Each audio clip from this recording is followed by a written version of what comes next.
যেদিন কংসের কারাগারে আমি হব কৃষ্ণ, তুমি হবে দৈবকী। তোমার গর্ভে জন্ম নেব ঠিক কথা, তোমার স্তন দুগ্ধ পান করতে পারবো না। কেন? তুমি যে আমার মুখ থেকে দুধের বাটি কেড়ে নিয়েছো। তবে কথা দিলাম, সঙ্গে সঙ্গে কই বলছে, হ্যাঁ আমি যখন দৈবকী হব, তুই আমার গর্ভে জন্ম নিয়ে পালিয়ে যাবি। কৃষ্ণদেবের অনুরাধে। আচ্ছা মায়েরা বলতো, বাচ্চা জন্ম নেওয়ার পর কোনো মায়ের যদি বাচ্চা মরে যায় কিংবা বাচ্চাকে কেউ যদি কেড়ে নিয়ে চলে যায়, মায়ের স্তন দুগ্ধ দেখলে আপনা আপনি ঝরে ঝরে পড়ে।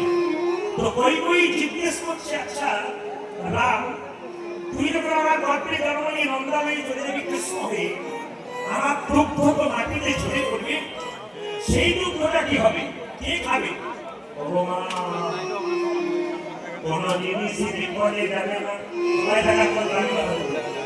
যে দুগ্ধ মাটিতে পড়বে। কলিযুগে মহাপ্রভুর মন্দিরে যে ক্ষীরের মালসা হয়েছে, যে দুগ্ধ মাটিতে পড়বে ওই মাটি থেকে ক্ষীরের মালসা তৈরি হবে। সবাই লক্ষ্য করুন, ক্ষীরের মালসাটা কোথা থেকে তৈরি হলো? ওই মাটিটা কোথা থেকে পেয়েছেন? দৈবকীর স্তন দুগ্ধ মাটিতে পড়েছে। তবে কি তুই আমার গর্ভে জন্ম নিয়ে আমার মর্যাদা পূর্ণ করতে পারবি না?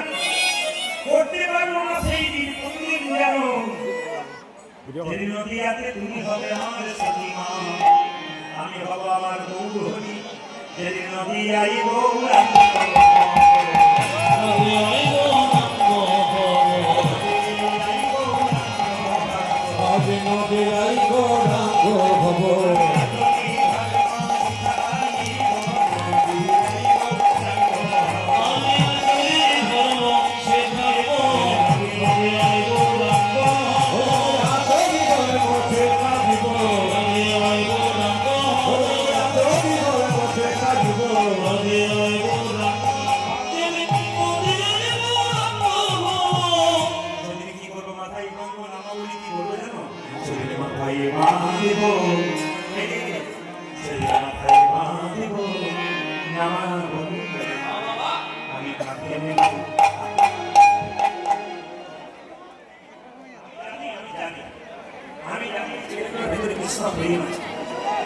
কেন প্রেম আছে?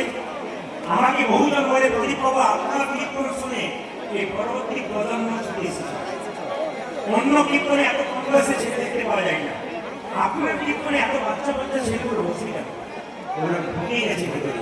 আমি গানটা গাইবার আগে সেটা গিয়ে দিয়েছি, মাথায়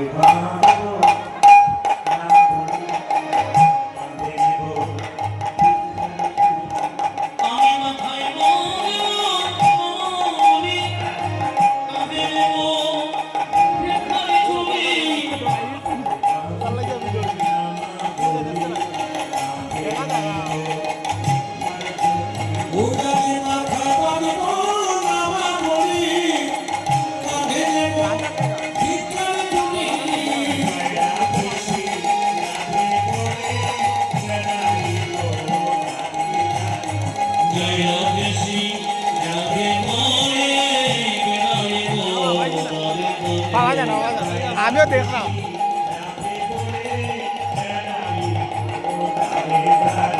জয় রাধে রাধে বলে দাদা দিব